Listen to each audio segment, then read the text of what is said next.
Ngayon ay susubukan kong maglayag sa ilog na to. Luko-luko tayo gaya ng ating idolo. Gumagawa tayo ng video na hindi kayang gawin ng iba. For today's video ay susubukan kong maglayag. Gamit ang mga basurang ito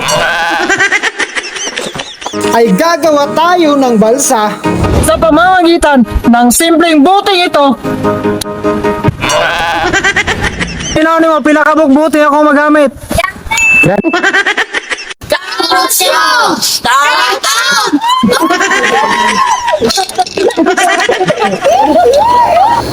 Literal na pinupulot at kinukolekta ko ang mga buting ito.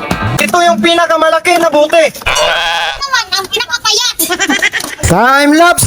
Walang konkretong idea at plano at kung paano gagawin ito. Kung ang plastic ay gawa mula sa plastic at ang taklob naman ay gawa mula sa taklob. Kaya naging trial and error ang takbo ng trabaho. First try! Ha ha ha! First try! Ha ha ha! Ha ha ha! Time-lapse! At kung matatapos ito, tayo na siguro ang pinakaunang gago. Gago na gumagawa nito. Iniisa-isa kong binilang ang lahat ng buting ito para at least man lamang ay alam nyo. Ang pirang ito ay ipamimigay ko kung sino ang makakahula sa lahat ng ito. Mali! Bla bla bla!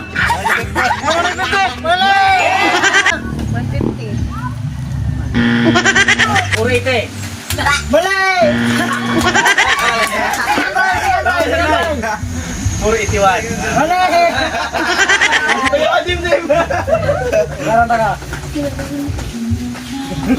Layo ka rin. Shoutout! At para sa 1 million views, share mo ang video! So ito na, this is the day. Masusubukan na natin to. At alam mo ba, ang plastic bottle ay kasama sa lumalalang dami ng basura.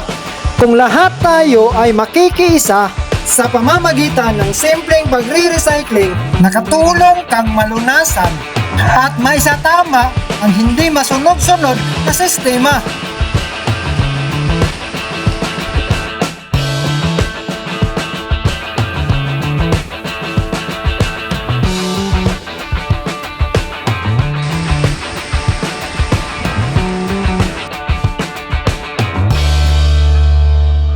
Dungan ta, game over. Game! 1, 2, 3. Game over! Ito na, nasira.